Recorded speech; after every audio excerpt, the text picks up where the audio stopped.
بسم الله والصلاة والسلام على سيدنا محمد وعلى آله الطيبين الطاهرين وأصحابه المختارين. السلام عليكم ورحمة الله وبركاته. In this course, we are going to talk about a lot of things in the postpartum hemorrhage. So this will cover the introduction and prediction of postpartum. During this course, we are going to cover the prediction of postpartum hemorrhage in this lecture. Second lecture will be talking about beyond visual estimation and how we are going to accurately estimate the blood loss. There is a new technique in it, and so please be sure that you cover this lecture very well. Postpartum prevention, then fluid management, which is a lot of people, they think it's easy, but a lot of mistake is done during the fluids management in the postpartum hemorrhage. Medical management of the postpartum hemorrhage, and we are going to follow evidence-based steps for medical management. Blood transfusion and the blood transfusion complication, massive blood transfusion and its complication, causes of hypocalcemia and causes of hyperkalemia and hypothermia, and each of these points we will elaborate more about it and to see when these defects occur, how it will be reflected on the patient health. Now we are going to talk about monitoring during massive transfusion and resuscitation, which is very important. We will elaborate more about the technique of monitoring the patients, monitoring of postpartum hemorrhage. Then we'll talk about the rare complication like TRALI and transfusion-associated circulatory overload. Actually, the surgical management for the postpartum hemorrhage is not going to cover in this lecture because the strategy of the website is to tell you the thing which you can gain by attending the lecture. Then after that, we are going to follow these courses with a workshop. In the workshop, we will give a case scenario and we are going to discuss the technical thing which is very difficult to be covered only in the lecture. So the workshop will cover the surgical management and will elaborate more in the medical management. Prediction of postpartum hemorrhage.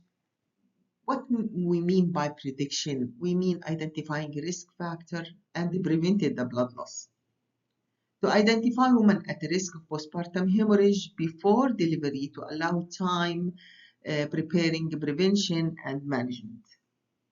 So the major prediction of postpartum hemorrhage is previous postpartum hemorrhage, multiple pregnancy, placenta previa or accreta spectrum, antenatal hemoglobin less than 11, fetal macrosomia more than 4, prolonged labor or induction of labor, high parity more than 4, and adverse maternal age more than 35. The risk assessment tool use validated postpartum hemorrhage risk assessment tool during antenatal care and admission for delivery.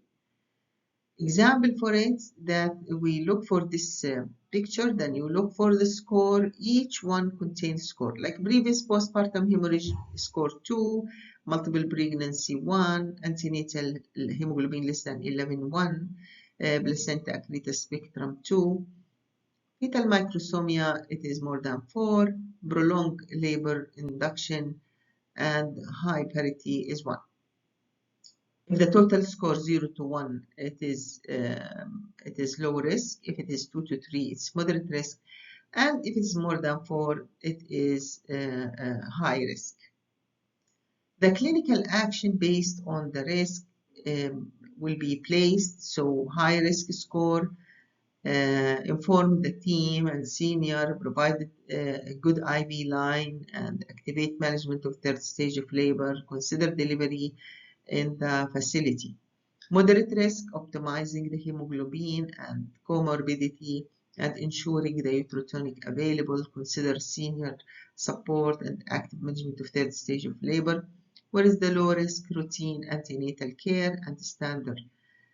The key message is the risk assessment is not to predict with the certainty, but to prepare with the confidence, and the plan ahead can save lives.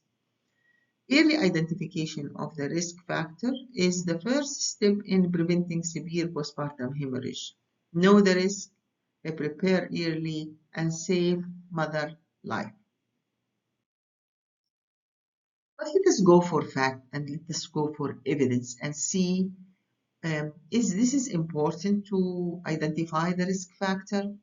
Why every birth require preparedness?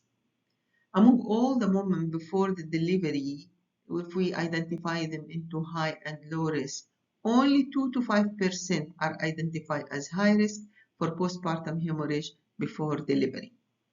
So if we are going by putting the score, identify 5% only of postpartum hemorrhage, that means we are lifted up with 95% of the patients who is having postpartum hemorrhage, they are not high risk.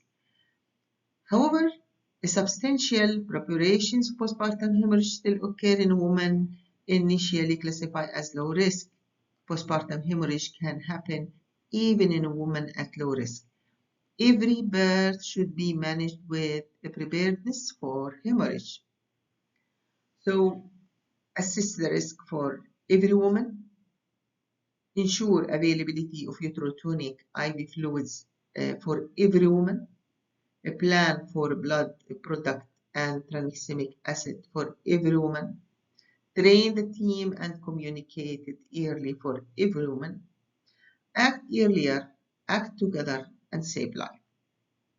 Every woman, every birth, every time.